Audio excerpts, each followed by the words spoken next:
conditions de vie précaires répertoriées dans les différents coins de la province du Bas-Congo n'a pas laissé indifférents les âmes de certains fils du terroir. C'est le cas de messieurs César Lubamba Ngimbi qui, en date du 22 août 2008, donnera vie à une institution de microfinance dénommée Boussina Microcrédit, qui se penchera à offrir des services financiers de proximité aux populations de Boma et Bas-Fleuve exclues du système bancaire classique. Lutter contre la pauvreté par la promotion de la culture de l'épargne et de crédit.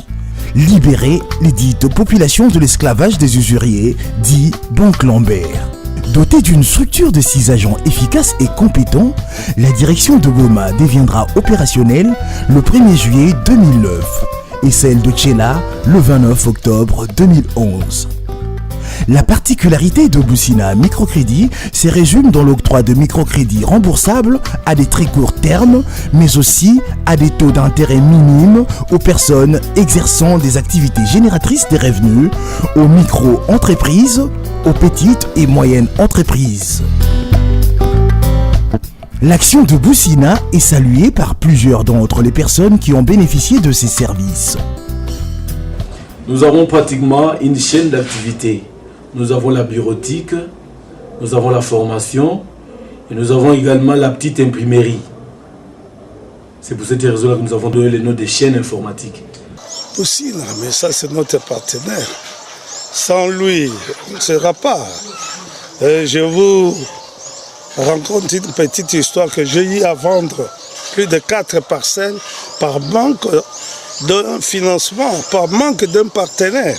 Donc Lambert, c'est du mer à boire. Quand il vous donne, il vous demande 50% pour un mois. Et finalement, à 5 mois, vous lui payerez combien? En fait, l'objectif, c'est quoi? C'est tirer le petit exploitant pour qu'il devienne grand. À travers de petits crédits. Nous avons la grâce d'évoluer correctement parce que c'est une structure reconnue par la Banque centrale.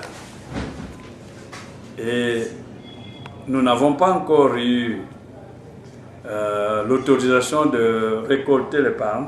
Notre deuxième étape, c'est faire tout pour que le capital puisse nous permettre d'obtenir les autorisations nécessaires au niveau de la Banque centrale afin que nous récoltions l'épargne.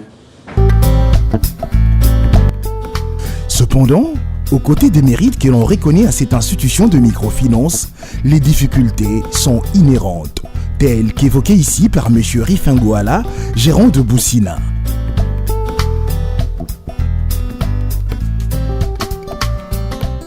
Les difficultés sont liées notamment à la culture.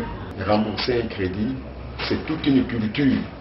Parce que nous avons rencontré des personnes qui font preuve d'une grande capacité de remboursement, mais qui n'arrivent pas à rembourser des petits montants. Et c'est à ce niveau-là que nous éprouvons des difficultés, puisque nous sommes une institution qui, jusque-là, n'a pas encore l'autorisation de la Banque centrale pour collecter l'épargne. Nous ne comptons que sur le capital qui a été mis au début par les promoteurs, Papa César Lubamba. 5 ans après, les souvenirs sont légion dans le chef des bénéficiaires des crédits chez Boussina.